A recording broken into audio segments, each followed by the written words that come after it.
Estimadas y estimados conciudadanos. Buenas noches, Lick. Buenas noches. Buenas noches, Lick. Buenas noches. Buenas noches, Lick. José Andrés. Buenas noches.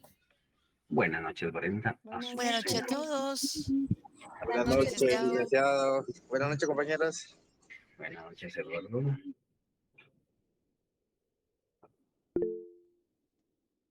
Buenas noches, Fernanda. Vamos a ver, solo quito a la invitada de siempre, pero siempre me está estorbando aquí.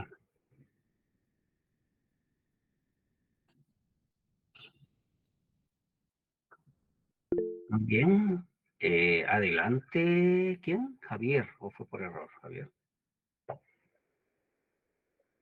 Buenas tardes, Lick. Sí, fue por error, disculpe.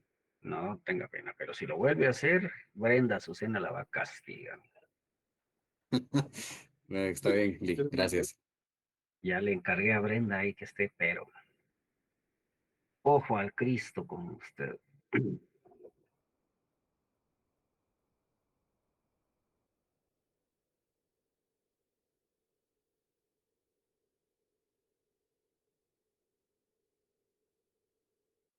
Así es, una hermosa gatita sobreviviente de saber qué basurero la fue rescatadita, mi pobre.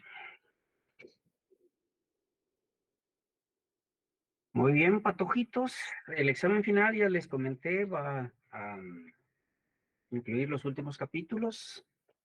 Así es que vamos a tratar de abarcar hoy el tema de las falacias no formales. Es un tema bastante importante en el sentido de que los abogados tienen que ser por excelencia oradores, no necesariamente de oratoria en público, sino en general oratoria forense en el sentido de que cualquier proceso que hace un abogado es en el fondo un proceso de oratoria, un discurso de persuasión.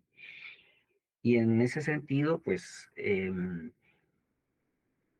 quien no está capacitado para crear discursos argumentativos sólidos, lógicos, lleva las de perder en cualquier tipo de disputa, de cualquier naturaleza.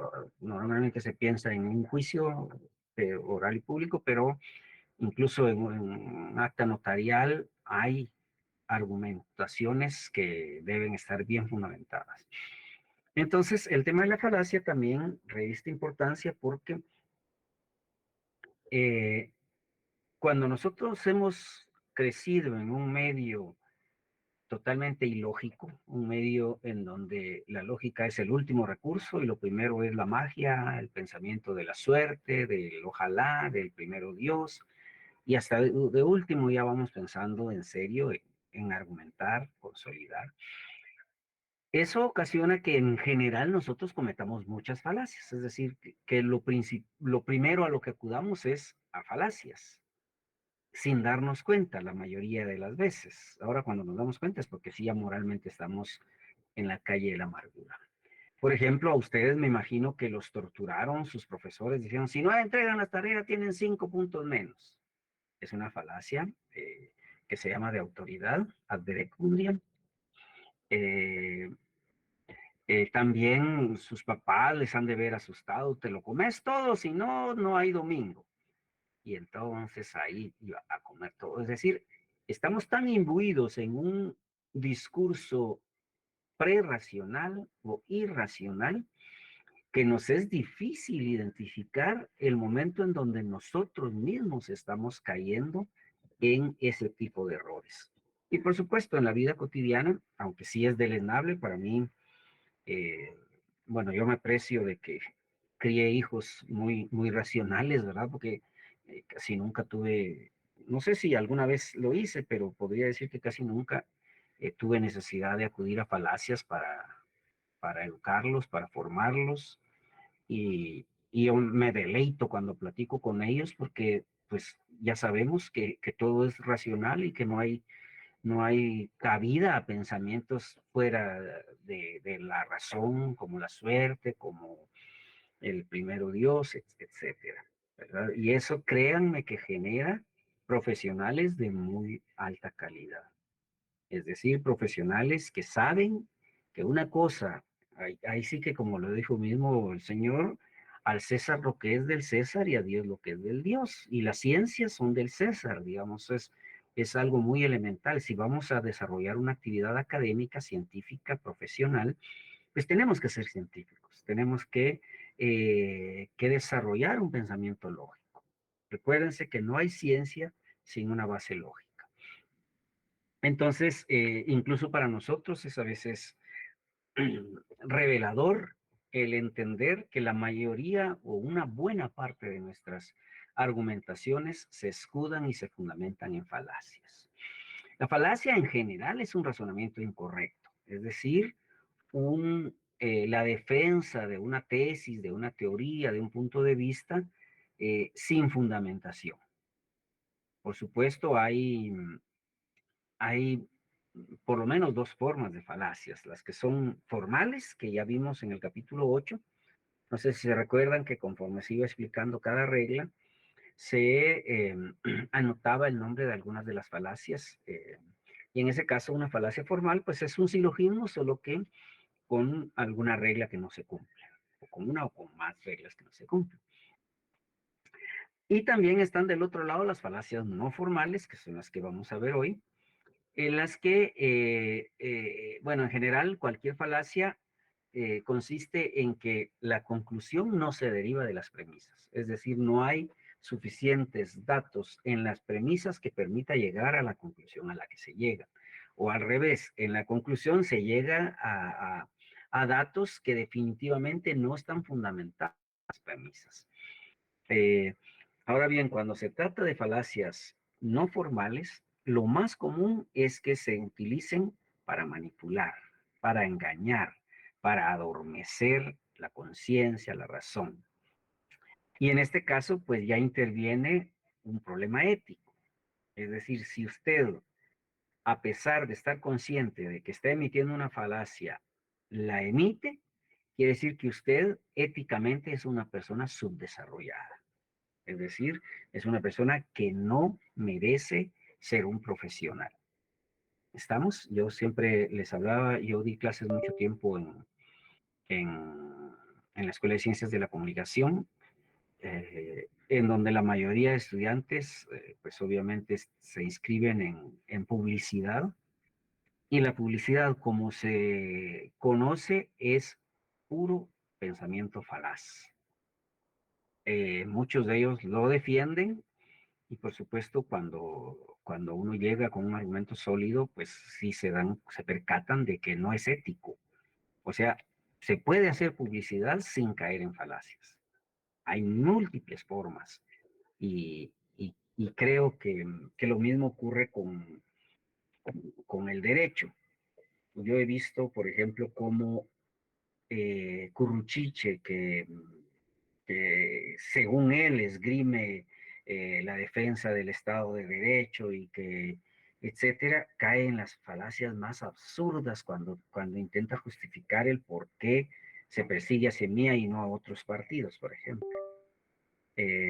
Por qué justamente a pesar de que hay una ley específica de rango constitucional, se vale de una ley ordinaria para cancelar un partido sin siquiera haber sido vencido un juicio, ni mucho menos con pruebas de descargo y todo eso. Bueno, entonces, cuando se conoce y se comete una falacia, se cae y precisamente se delata una inmoralidad, un subdesarrollo moral, que obviamente es lo más común en un país como el nuestro. Para que se entienda, digamos, con mayor certeza qué es una falacia no formal, tenemos que regresar al capítulo 7 y repasar qué es un argumento, qué es un razonamiento. Veíamos que un razonamiento se construye cuando a partir de una información que ya conocemos, a la cual llamamos premisas, extraemos una nueva información que en realidad no es tan nueva, sino que es una nueva relación de la información contenida en las premisas, y a partir de ello se establece una conclusión válida.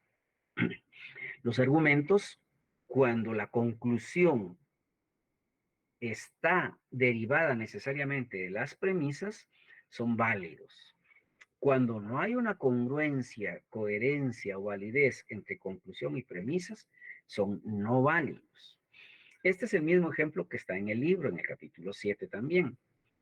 Y lo voy a usar precisamente porque no me interesa repasar mucho ese tema, sino simplemente como dejar bien fundamentado qué es un razonamiento válido y por qué una falacia implica no solo ignorancia, incapacidad, torpeza, sino inmoralidad. Entonces aquí tenemos un razonamiento que es válido. Recuérdense que válido no necesariamente significa que todos estemos de acuerdo, sino que es válido porque la conclusión se deriva de las premisas. Veamos, pues. En la primera premisa se habla que la verdadera democracia debe garantizar la participación de todos y cada uno, no solo en la elección, sino también en la toma de decisiones. Para resumirlo, democracia igual representación y participación. Premisa 2. En Guatemala solo hay representación. Conclusión. Si democracia es representación y participación y en Guatemala solo hay participación, en Guatemala no hay democracia. Ese es un silogismo, por supuesto no está planteado en forma de silogismo, pero con aquel mecanismo que les enseñé en el capítulo 8 se puede perfectamente traducir. En el mismo capítulo 7 se los dice. Bueno, ¿qué caracteriza un razonamiento? Que puede ser contraargumentado. Es decir, aquí tenemos un razonamiento, hay dos premisas y de esas dos premisas se desprende la conclusión. La conclusión no dice nada nuevo, solo está poniendo en relación aspectos que las premisas en sí mismas no tenían. Perdón, estoy un poco más de la garganta.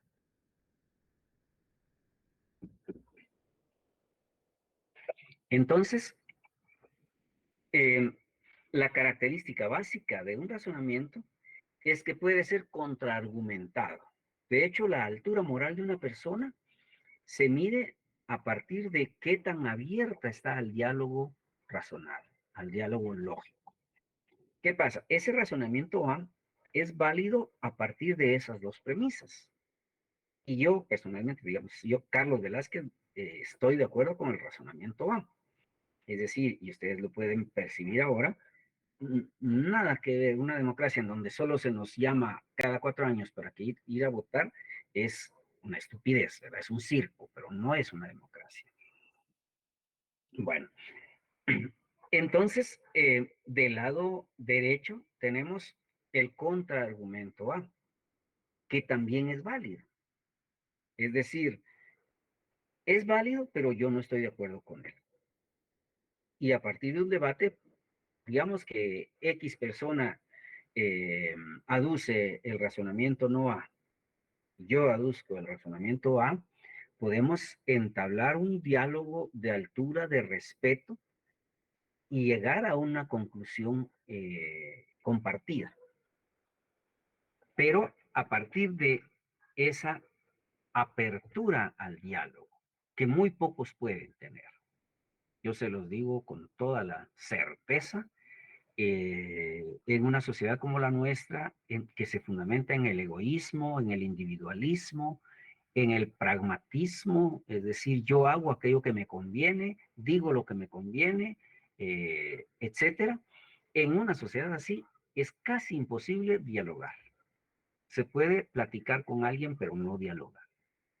Un verdadero diálogo es eso que ustedes tienen en pantalla. Hay un razonamiento A, una X persona no está de acuerdo con el razonamiento A, esgrime un nuevo razonamiento.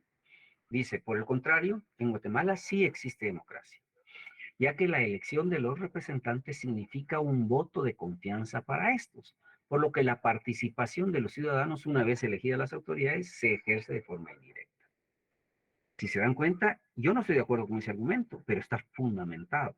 Es decir, yo entiendo sus bases filosóficas, entiendo sus bases políticas, y yo puedo concederle que está bien fundamentado, pero ya empezaríamos con eh, un, eh, un diálogo verdadero.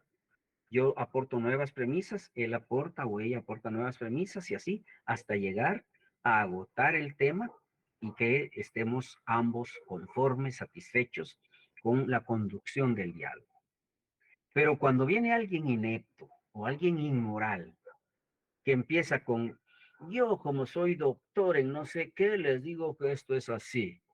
Entonces ya empezamos con la salida de lo lógico y la entrada de lo falaz. Y justamente cuando se cae en eso es cuando se evidencia la pobreza moral, la pobreza intelectual y la pobreza académica de una persona. Así es que atentos con eso, cuando alguien empiece con amenazas, con manipulaciones, es porque esa persona es inmoral, no merece ser un profesional.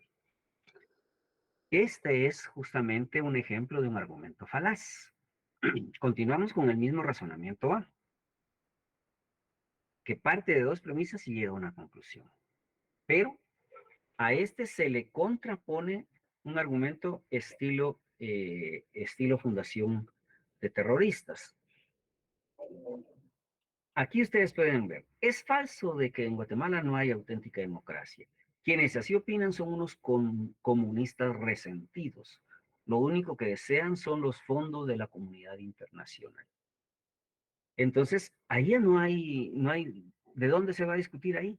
El argumento fundamental de que hay o no hay democracia tiene que basarse en cómo se concibe a la democracia. Pero si lo que hacemos es descalificar a las personas que esgrimen ese argumento, simplemente estamos manifestando una pobreza intelectual, moral y académica.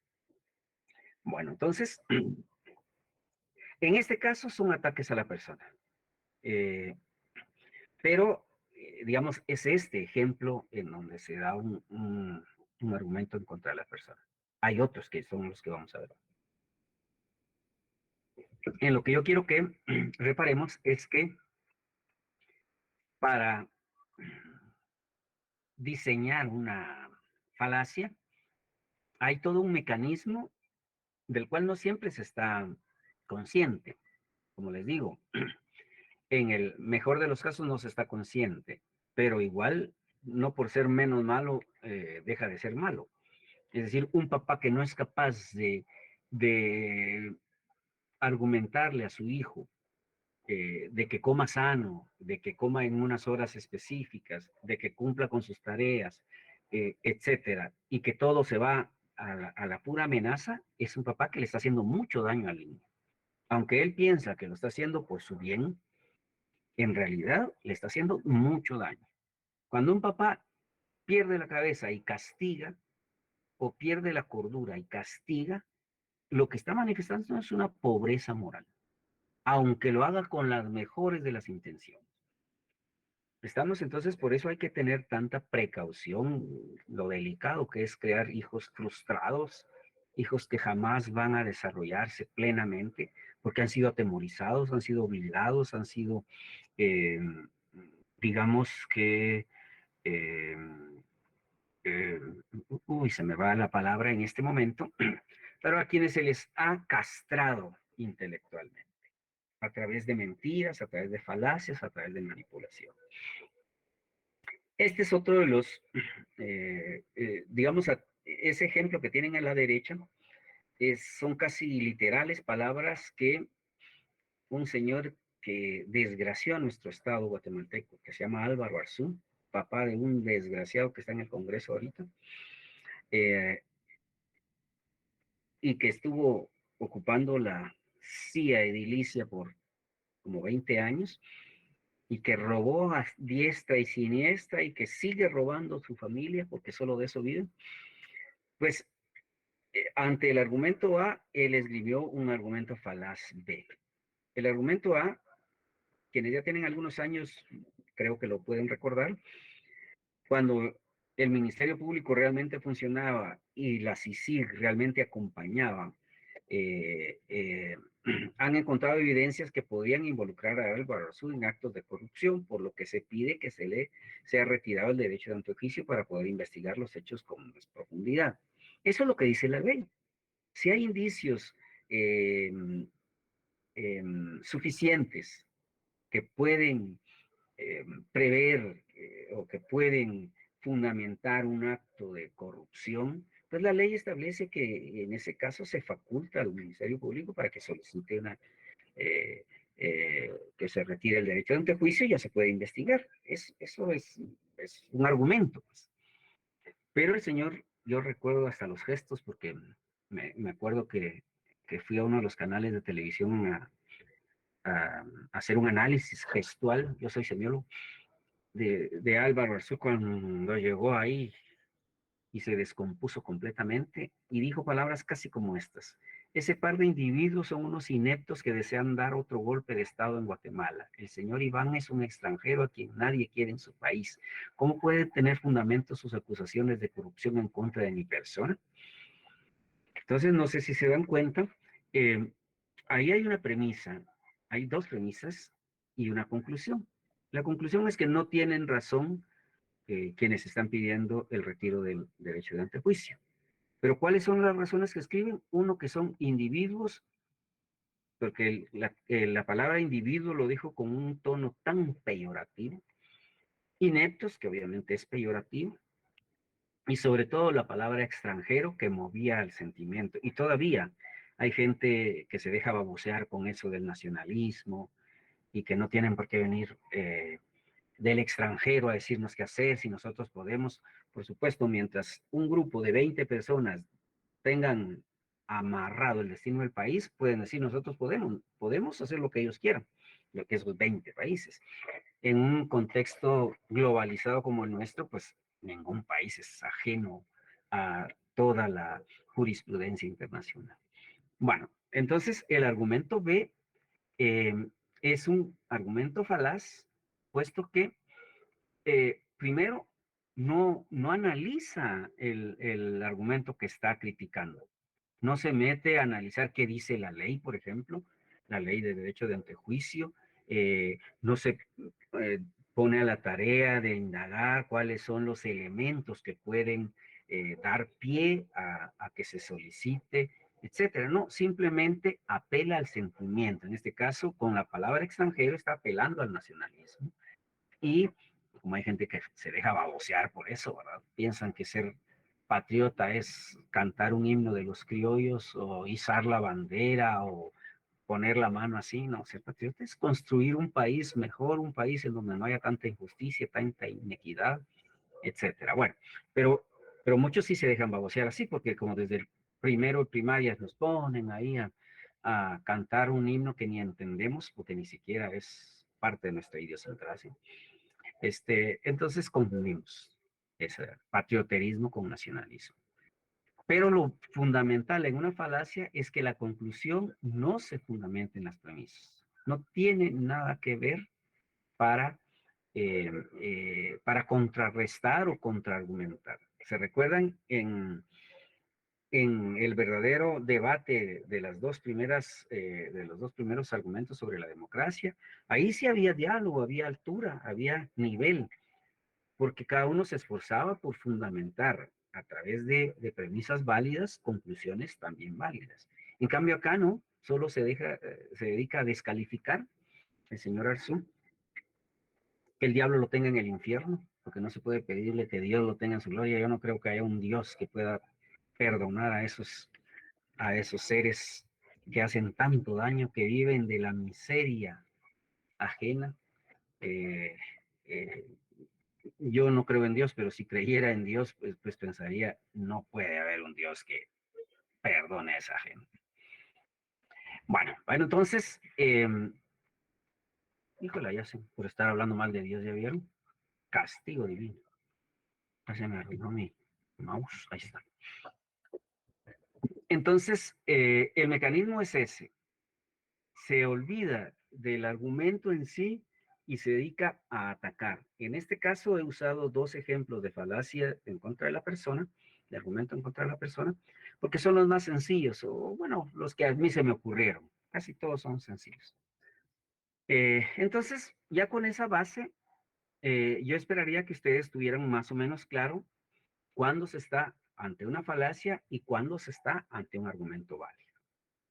Puede haber errores, digamos, qué sé yo, que algún aspecto no toma en cuenta y eso se puede entender. Pero ya cuando es completamente la argumentación falaz, entonces ahí sí, como les digo, se connota ignorancia, bajeza moral, insolvencia académica. ¿Por qué insolvencia académica? Porque pues alguien que tiene fundamentación académica lo que hace es, bueno, yo estoy estudiando derecho, voy a averiguar si se dan las condiciones eh, que la ley establece para que se retire, para que se solicite el retiro, ¿verdad? Pero no me pongo a insultar a las gentes que lo hicieron. Entonces, eso es lo mismo en todas las clases de falacias. Sí, adelante, José Andrés. Licenciado, ¿eso se podría aplicar para analizar cuando, por ejemplo, ante un juez se pide una objeción? No, digamos que la objeción es válida siempre y cuando tenga base normativa. Digamos que esté en objeto porque está insultando, porque el fiscal solo está insultando a mi defendido y no está aportando pruebas. Ahí sí es válida la objeción, ¿verdad? Es decir, se entiende que un fiscal va a aportar pruebas de cargo para que el defensor aporte pruebas de descargo, que es en la misma mística del diálogo argumentado. En cambio, así como el estúpido, perdonen los demás estúpidos, pero el estúpido mayor, el curruchiche, cuando dice es que él insultaba mucho a los jueces, cuando se refería al director del periódico, José Rubén Zamora. Entonces, pues es claro que el papel del periodista es ser crítico con las autoridades. Es decir, era una estupidez el arguir eso saliendo del tribunal, porque implicaba que eso era lo que lo estaba moviendo y no las bases que supuestamente tenía. Pero sí, en efecto, cuando hay este tipo de recursos que son recursos previstos en la ley, no se cae en falacia, solo si el contenido en sí es falaz. ¿Ya? Así como hay una película de Cantinflas, yo veía mucho Cantinflas porque mi papá es fanático de Cantinflas. Pero hay una muy bonita en donde Cantinflas se le sigue un juicio porque se supone que tiene no me acuerdo, ya no me acuerdo, pero su abogado defensor le dice, mírele la cara a este, con esa cara de bruto, con esa cara de tonto, ¿cómo puede tener yo creo que era una fórmula secreta? Eh, yo creo que sí hubo una confusión, ¿verdad? Con esas, se llaman comedias de enredo, pero sí, más o menos. Entonces, el mismo abogado defensor estaba cayendo en argumentos falaces, porque ahí no tenía por qué darle la pobre cara del Cantinflas, no solo ya de por sí, ¿verdad? Eh, entonces, de eso es de lo que se trata la capacidad y la solvencia de un abogado, de saber cómo fundamentar sus argumentos y saber en qué momento está cayendo en falacias para evitarlas. Porque ¿qué ocurre? Cuando alguien cae en falacias es muy fácil de ser vencido. Como cuando alguien está jugando un partido de básquetbol y se enoja, ya perdió, porque entonces ya el otro equipo va a ver cómo seguirlo enojando y hasta que lo destruye emocionalmente. Así pasa con un abogado a quien se le detecta una falacia y se le sigue ahí hasta que se le tira en la lona. Bueno, entonces ahora vamos a ver algunos casos, son muy pocos. Fíjense que en los textos de retórica, bueno, yo como estudié literatura tuve que leerme los grandes tratados de retórica y me acuerdo que nos aprendíamos 267 falacias, creo yo. O sea, 267 clases y todas en latín. El nombre en latín, pues. Pero como acá no me interesa tanto eso, o sea, en el curso lo que interesa es que ustedes comprendan que no todo argumento es válido, que hay formas de argumentar que son lícitas y formas de argumentar que son ilícitas. Entonces aquí solo vamos a ver unos cuantos ejemplos de clases de falacias, pero la idea es no que ustedes se memoricen todo, sino que entiendan el mecanismo de cada falacia, para que aunque no sepan su nombre en algún momento, cuando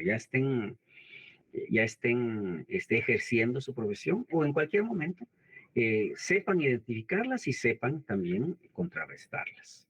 Aquí tenemos, como decía el compañero, la primera clase que se suele enseñar, el del argumento en contra de la persona, que consiste en que cuando se rebate una tesis o un argumento, no se analiza el argumento mismo, sino se ataca a la persona que defiende ese argumento. Por eso se llama argumento en contra de la persona. El primer ejemplo fue tomado del juicio por el asesinato de Monseñor Gerardi. Monseñor Gerardi, por cierto, fue mi jefe cuando yo trabajaba en el arzobispado. Una persona muy brillante, con unos ideales muy claros, y fue, pues, como era de suponerse, fue asesinado por el ejército de Guatemala, para variar, en contubernio con el entonces presidente Álvaro Arzú. Uno de los hijos de Arzú estuvo directamente implicado. Bueno, pero el abogado defensor de uno de los militares acusados esgrimió ese argumento el primero. El señor juez debe desestimar el testimonio del testigo Sontay porque este es un indigente y un indigente no puede decir la verdad.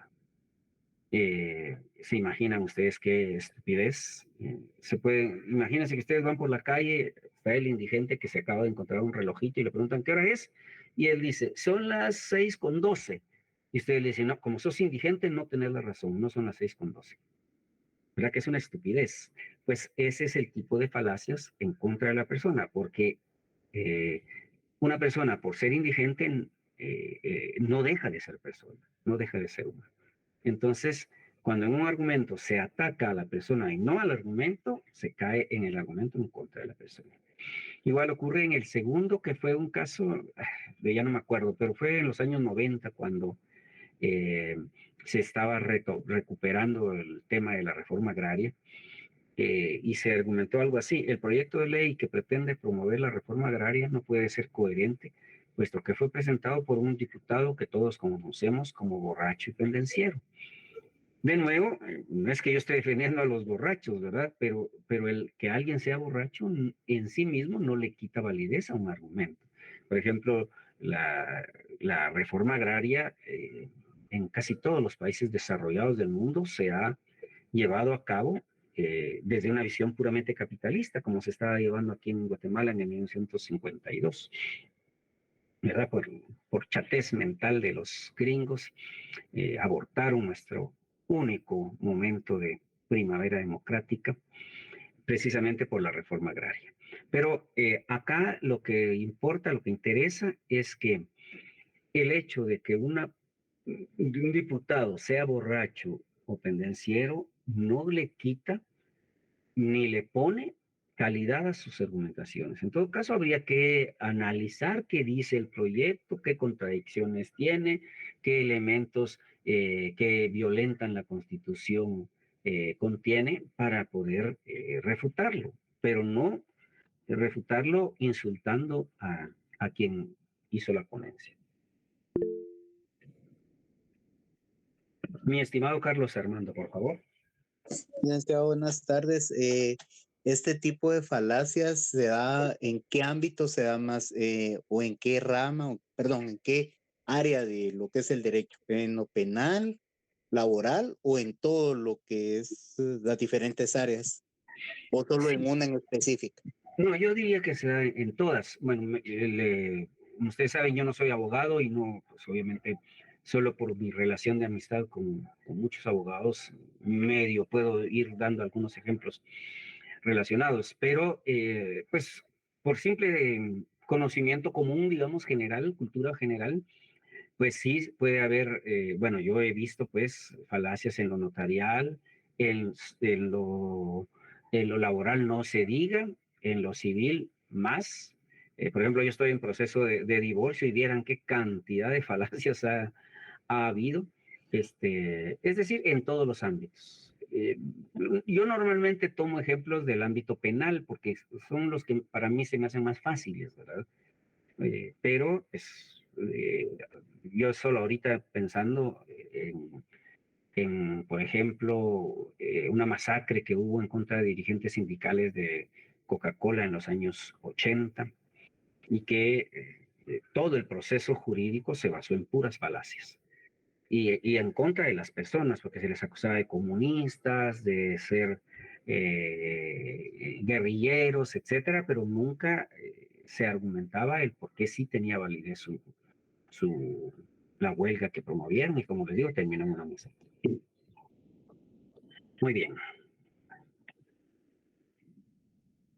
Como pueden ver, estos dos argumentos, en lugar de analizar y refutar la tesis planteada por estos argumentos, lo que hacen es insultar o atacar a las personas que defienden esos argumentos. Otro bastante común, como les he dicho, tan común que a veces ni siquiera pensamos que lo sea, es el de apelación a la fuerza. Les voy a hacer la aclaración. Yo, con tal de que a ustedes no se les complicara, les presento los nombres de las falacias traducido al castellano. Pero casi siempre las traducciones no reflejan exactamente el contenido. Por ejemplo, aquí en latín es ad baculum, que es al garrote, y que expresa más la amenaza, ¿verdad? Porque el baculum es un garrote con que la cachiporra, ¿va? Con que se pega a alguien. Entonces, más o menos cuando se amenaza, se comete la apelación a la fuerza. Por ejemplo, yo les decía, cuando un papá le dice, mira, mi hijo, si no sacas buenas calificaciones, no va a haber regalo de cumpleaños. Y ahí va el pobre güiro torturándose, entendiendo que aprender es una tortura y no disfrutando del aprendizaje. Entonces, esas son falacias que apelan a la fuerza, porque son amenazas, ¿verdad? Cuando un profesor no tiene más remedio, como yo lo tengo que hacer a veces, y les digo, si no entregan su tarea a tiempo, no van a tener esos puntos. Eso ya es implícita la incapacidad del docente de convencer con razones, con argumentos, etcétera. Y así hay mucho ejemplo de falacias de apelación a la fuerza. Aquí tengo uno que pues, no es muy adecuado, pero que puede servir, porque está ahorita de moda. Esto lo dijo casi textualmente el estúpido de la Fundación contra el Terrorismo, Méndez Ruiz. Arévalo no debe asumir la presidencia, de lo contrario están desatando una guerra como la que vivimos durante 36 años. Podría haber muchos muertos. Si se dan cuenta, venido de un militar resentido, ese podría haber muchos muertos es una amenaza. Entonces es una apelación a la fuerza. O cuando Estados Unidos le dice, en este caso a favor de la sociedad guatemalteca, pero cuando le dice, si no dejan de fastidiarlos del MP, les vamos a aplicar sanciones desde Estados Unidos. Esas, pues no está argumentando nada, solo está amenazando a la Consuelita esta, pero no, por eso es que a ella le viene, ahí sí que le viene del norte todas esas amenazas. Muy bien. Otra clase de argumento, esta también el nombre nos puede inducir a error. Ad ignorantiam es en latín y significa más o menos, en latín quiere decir que por la ignorancia de A no se puede afirmar la certeza de B. Por eso no es, el nombre pareciera indicar que uno dice algo por ignorante, pero no, es porque ignoro que A sea así, afirmo que B es así. Ahí están los dos ejemplos. La Tierra es plana. Esa sería la conclusión, puesto que nadie ha demostrado que sea redonda. Veo que están mandando mensajes, por favor, si me los pueden mejor decir, porque para poder leerlos yo necesito meterme en la bandeja y entonces ya pierdo la pantalla acá. Bueno, entonces, el hecho de que nadie haya demostrado que la Tierra sea redonda no autoriza a afirmar que la Tierra sea plana. Por eso es, por el hecho de que se ignora de que sea redonda, no se puede afirmar o saber que es plana. En el segundo ejemplo tal vez se puede entender. No existe vida en otro planeta, puesto que nadie ha podido encontrar evidencias. El hecho de que nadie haya encontrado evidencias de vida en otro planeta en sí mismo no es razón suficiente para negar rotundamente la existencia. En todo caso, se puede decir, hasta la fecha de hoy, nadie ha demostrado que haya vida en otro planeta. Pero de ahí a afirmar no hay vida, ya es un salto falaz.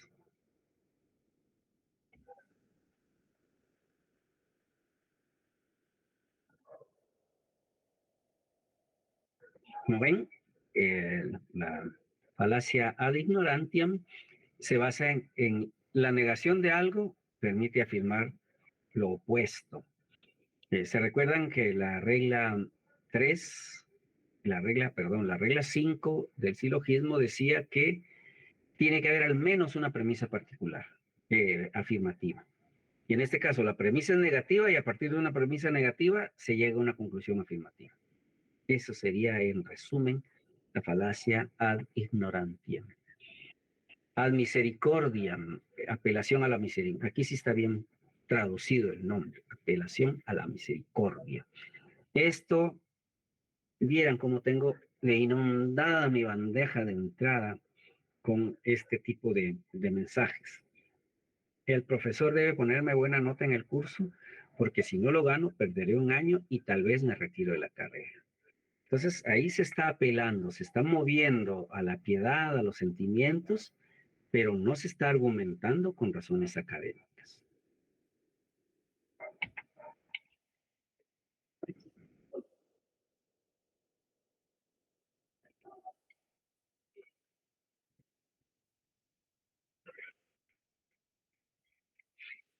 Esta es otra falacia cuyo nombre está, digamos que no es muy exacto su traducción. En latín es ad populum, que significa porque lo dice el pueblo. Ad populum. Baso una afirmación porque el pueblo cree en eso. Y esa es mi demostración. La apelación al pueblo no es, miren muchacha, por favor, ayuden. No, es ad populum, a lo que el pueblo dice o basado en lo que el pueblo cree. Aquí tenemos dos ejemplos. Más del 85% de la población cree en Dios, por lo tanto es imposible que no exista. Podría ser exactamente el ejemplo contrario. Por ejemplo, en Islandia, el 100% de la población no cree en Dios.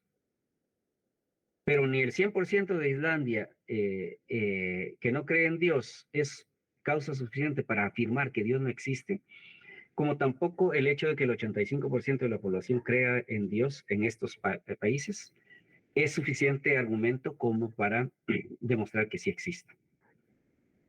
Facundo Cabral hizo más o menos medio en broma la segunda falacia. Sí, Carlos, por favor.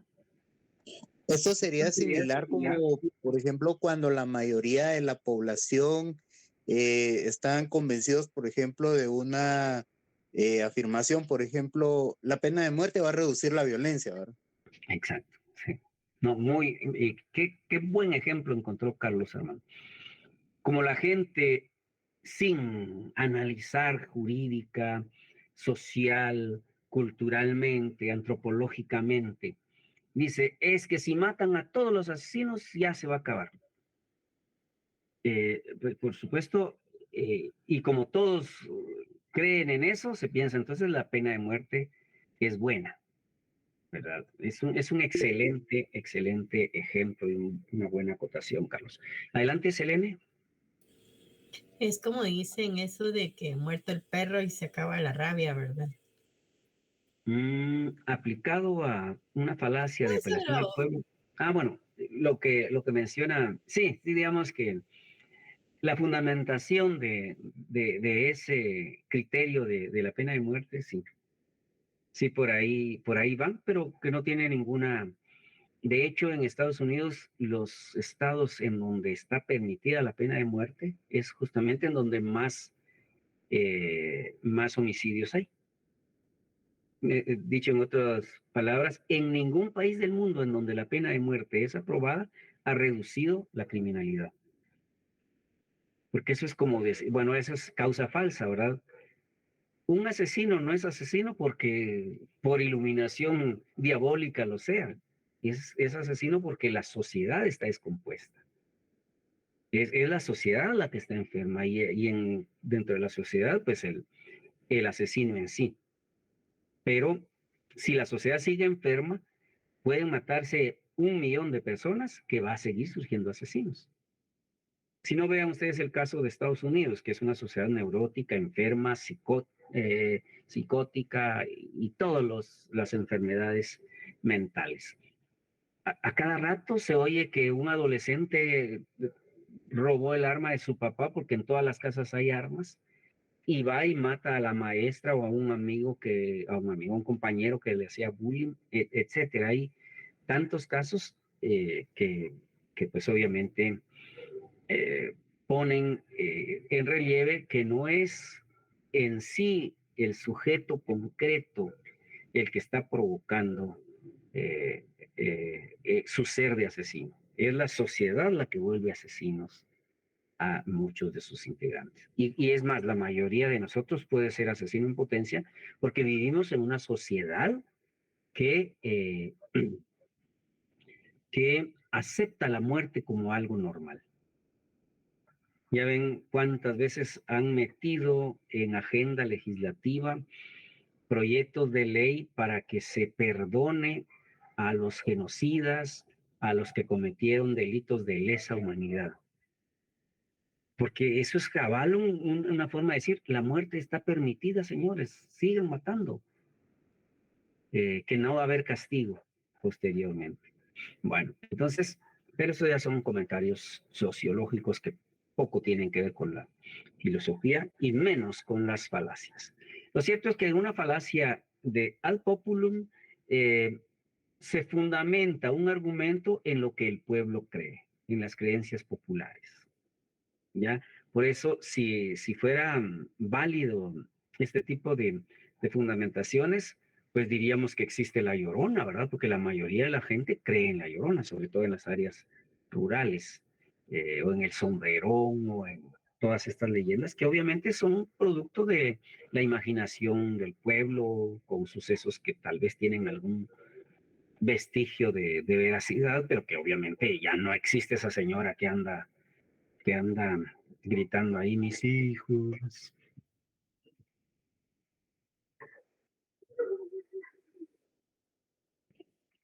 Muy bien. Esta nos vamos a saltar porque el ejemplo está muy mal puesto. Falacia de la pregunta compleja es también algo complejo de explicar. Más o menos consiste en que a veces, bueno, yo me recuerdo de un juicio precisamente en donde el fiscal le dice al acusado, que era un arero, ¿mataste solo a la víctima o alguien te ayudó? Esa pregunta encerraba en sí misma la respuesta de que el otro respondiera lo que respondiera y iba a aceptar que era el asesino. Entonces, justo en esos casos es en donde se presenta falacia de la pregunta compleja. Ahí tenemos 3 ejemplos. La pregunta, ¿por qué los chapines somos tan alienados? Lleva implícita la afirmación que los chapines somos alienados. Alienado significa que tenemos un pensamiento, una raíz maya, guatemalteca, pero nuestros gustos, nuestras lociones, nuestra ropa son, y hasta decimos americano por decir a lo gringo, ¿verdad? Y no decimos estadounidense, ¿verdad? No decimos, es que esto es producto americano, pues, decimos, ¿verdad? Eso es ser alienado, ¿verdad? O esos pobres clase medieros que porque tienen un salario medio para pasarla, ya se creen de la high life y se van a Cayalá. Y no saben que Cayalá lo hicieron precisamente para personas de clase media arrastrada que quiere dárselas de clase alta, ¿verdad? Y sentir el roce, pero es el roce consigo mismo. Bueno, eso es ser alienado. Solo eso es una pequeña cápsula cultural. Adelante, mi estimada Claudia. Dios, si usted va a Cayalá. Buenas noches, licenciado. Buenas noches, compañeros. No, hombre, Cayalá es como visitar una zona roja y yo no visito zonas rojas, licenciado. Sí, hoy con estas heroicas protestas y cierres, pues se demostró la bajeza de esa gente, ¿va? Pero sí, Por cabal, tiene supuesto. usted. Pero sí, dígame si no es cierto que los centros comerciales están atascados de gente que medio sobrevive con un sueldito, pero que quiere darse la apariencia. Sobre todo, tomarse la selfie con las bolsotas ahí de que compró alguna babosada, aunque tal vez un par de calcetines fue a comprar a una tienda. Pero esos son ejemplos de alienación y que casi todos nosotros participamos de ello. La segunda falacia, pregunta compleja. ¿Debo obedecer a los sabios o a mi padre? Ahí está dando la afirmación de que mi padre no es sabio, obviamente. La tercera también, ¿actúo según mi propio interés o el de la justicia? Ahí se está afirmando que la justicia se opone a mis intereses, ¿verdad? Sabemos, o ustedes lo saben bien, que no es así. Bien, la de la causa falsa también es bien común, bien común. Qué sé yo, me tropecé cuando salí, es porque cuando me levanté puse primero el pie izquierdo. Esa es causa falsa. Afirma cierta información sin bases sólidas o asigna causas a consecuencias que no son. Por ejemplo, el primero ahí dice, el virus corona fue creado en un laboratorio de China porque ahí se encontraron los primeros casos. El hecho de que ahí se hayan encontrado los primeros casos en sí mismo no demuestra que ahí fueron creados, pero en todo caso refleja que ahí están registrados los primeros casos. Permítanme un segundo.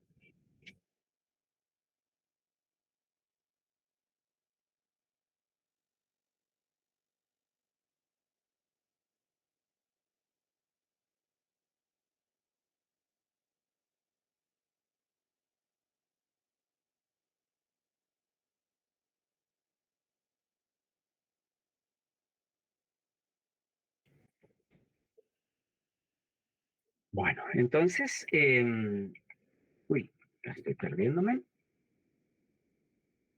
En una falacia de la causa falsa se afirma cierta información sin bases sólidas, es decir, sin que el consecuente sea producto del antecedente. Si pierdo este curso es porque el profesor me lleva mal. Eso se podía decir cuando eran presenciales las clases, ¿verdad? Porque una mala mirada que yo hiciera, ustedes ya iban a decir, es que ese alumno me quiere. Para justificarse, ¿va? Muy bien, entonces la falacia de la generalización imperfecta también es muy cotidiana. Sobre todo los prejuicios se basan en este tipo de falacias, de pensamientos falaces. Nosotros conocemos algunos casos y a partir de ellos generalizamos. Díganme ustedes si no es falaz eso que está ahí. ¿Alguien sabe, recuerda qué es la chicha? Aquí hay unos niños todavía, ¿verdad? No saben qué es la chicha. ¿Qué es, Elena? Usted que está diciendo que sabe qué es la chicha. Usted fue ahí, ¿va? Ya me la caché. Alguien que le ilustre a sus compañeros qué es ese templo del debate y de la discusión llamado chicha. José Andrés, a ver, cuénteles. Pues Yo no sé, pero basado en la conclusión parece que Dicen. es un barba. No, a ver quién dice que es la chicha. Usted diga, yo no sé, a mí me contaron. Literalmente es un chupadero que ¿Cómo? está fuera de la U. Ajá. Es un templo del conocimiento, del debate, de la expresión de emociones, de la liberación de las ataduras. O sea, es una cantina, ¿va? Que está fuera de la U. Y obviamente este ejemplo estaba pensando en esas lejanas épocas. La vez pasada pasé por la chicha. En una mesa había como 10 estudiantes y todos eran de derecho. De plano, todos los estudiantes de derecho son unos borrachos. Digamos que ese tipo de prejuicios, cuando se generaliza algo por unos casos, es lo que ocasiona muchas veces ese tipo de pensamiento de apartheid. Sí, dígame, Carlos. Es como la misma situación que se esgrime con las crisis migratorias, por ejemplo, en Estados Unidos, cuando expresan, es que la violencia ha aumentado porque en tal sector o en tal ciudad ahora viven muchos latinos, por ejemplo, ¿verdad? Sí. Y lo más triste es que los propios latinos lo creen, ¿va? Se tragan esa píldora. Pero siempre dentro del síndrome de Cayalá, es decir, para querer aparentar, pensar como los gringos, pues dicen, es cierto, donde hay latinos es donde hay más violencia.